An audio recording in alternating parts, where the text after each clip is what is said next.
can't stop. Fuck around, make my 40 pop. No popcorn, I pop pistols, reaming my body. Alright guys, in this video I want to discuss the possibility of Naruto actually retiring as Hokage temporarily to actually train and get better as a ninja over the time skip. For the anime onlys out there, if you guys don't necessarily want to be spoiled in regards to manga content, I'm most likely going to be talking about some manga content, so if you guys don't want to be spoiled, thanks for supporting. Now, this right here is something that I've kind of discussed a little bit before, and I kind of outlined exactly how I think that Naruto can get better. I think one of the biggest things that I kind of outlined was, of course, his utilization of all of the other tailed beasts. As of right now, we understand that tailed beasts from 1 through I believe 7, they're free. Like, they're just regularly walking around outside. They're pretty much just being who they are, and that's pretty much exactly what they want to do.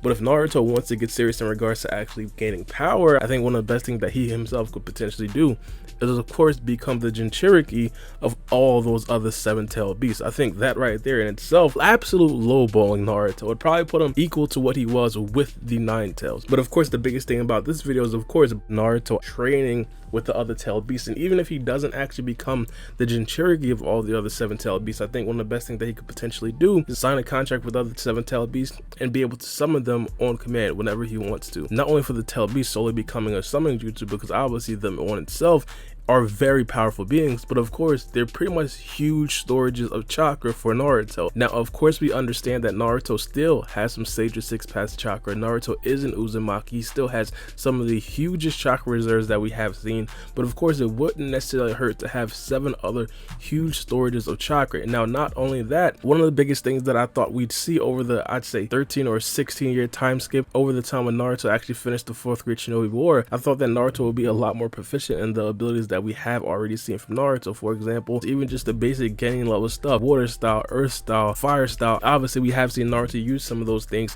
but we haven't necessarily seen him use it to the best of his ability. And of course, with the insane chakra reserves that Naruto himself has, he should be able to do some damage with those chakra styles, and for us to just not be able to see it is kind of confusing. Even with the Kekkei Genkai, the lava style, even wood style, we barely see Naruto use. And again, this right here is something that I've already talked about, how Naruto can potentially improve even after losing the 9 tails. And I honestly believe if the Naruto writers actually wanted to, Naruto could definitely be stronger than what he even was with Kurama 3 years after the time skip. But again, this right here is something that I've already talked about, but I did want to actually talk about the logistics of exactly how this situation would actually work. If Naruto were to actually step down from the Hokage spot, I believe the 8th Hokage spot should probably be Shikamaru. I mean, obviously from storyline wise, people would say Konohamaru, but it wouldn't be Konohamaru for obvious reasons. But I think that Shikamaru would definitely be a very good 8th Hokage. Some people will also say that Kakashi should actually step up, but the thing is that Kakashi is enjoying retirement a lot. I'm not necessarily sure that he'd take a 3-year break from his retirement, even though I wouldn't completely rule it out. Of course, Sakura as well would definitely be a very good candidate.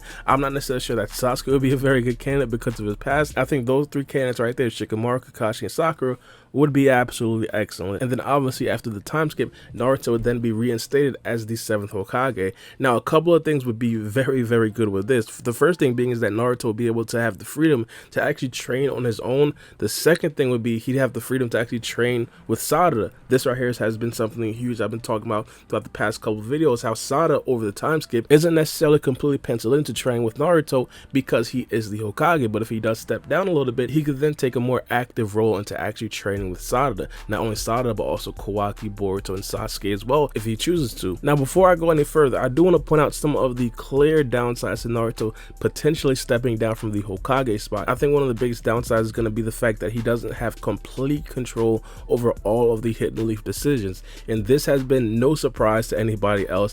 Naruto, throughout pretty much all the whole series, hasn't necessarily been the biggest fan of the decisions of the Hidden Leaf Village. For example, he was literally like cursing out Tsunade for a decision that she made, and of course he didn't necessarily like Sasuke being held up in prison for years when Kakashi himself was the Hokage. Even though he loved the Hokages, he loved Tsunade and he loved Kakashi, he still had some disagreements about exactly what they did. And even as recent as Kawaki's appearance, I'm pretty damn sure if like Shikamaru was the Hokage, Kawaki would not be able to stay at Naruto's house. Kawaki would probably be in a cell underground. So I definitely believe that Naruto would have some disagreements to how any new Hokage would actually handle things, and that right there would just be something that Naruto would have to deal with over the next 3 years. So if something actually does pop off, we'd have to understand that Naruto doesn't necessarily have full and complete control. One of the biggest decisions for any Hokage right now is what exactly to do with Boruto, because we understand that Boruto, as of right now, is essentially a ticking time bomb. There's a very good chance that he's going to be taken over by Momoshiki at any given point, and the damage that Momoshiki can actually do if he's resurrected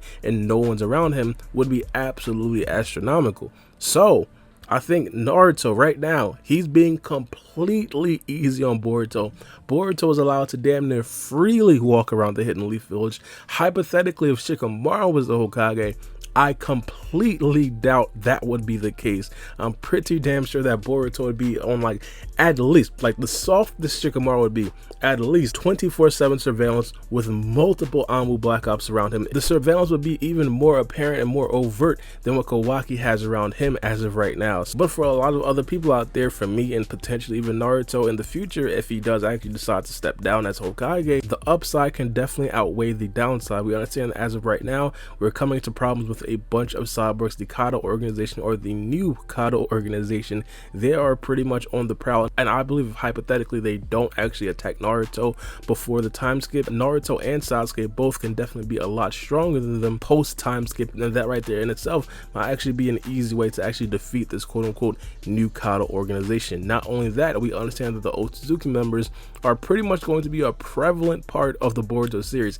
Even if we do get past these cyborgs right now, I'm pretty damn sure there's going to be some Otsutsuki members after the time skip that we probably are going to have to beat, and that are probably going to be not necessarily on the same level but close to Ishiki Otsutsuki. And if that is the case, Naruto and Sasuke, along with Kawaki, Boruto, Sarada, and Mitsuki, are going to have to be very strong. Now obviously one of the biggest questions is going to be how likely is this on the writer's perspective. I brought this point up I think last week. I think the chances of Naruto and Sasuke improving is as high as it has been over the whole course of the Boruto series because of the introduction of Masashi Kishimoto. Masashi Kishimoto basically views Naruto and Sasuke as his babies, and of course if he wants them to actually be a very prevalent part of the Boruto series, this right here would definitely be a very good way to do so. Naruto and Sasuke getting stronger and fighting alongside Kawaki and Boruto, even though we understand that is Boruto's story. Obviously just confiscating Naruto and Sasuke for the sake of boosting up Boruto wouldn't necessarily be the best reason. So I personally believe that the chances of Naruto and Sasuke getting stronger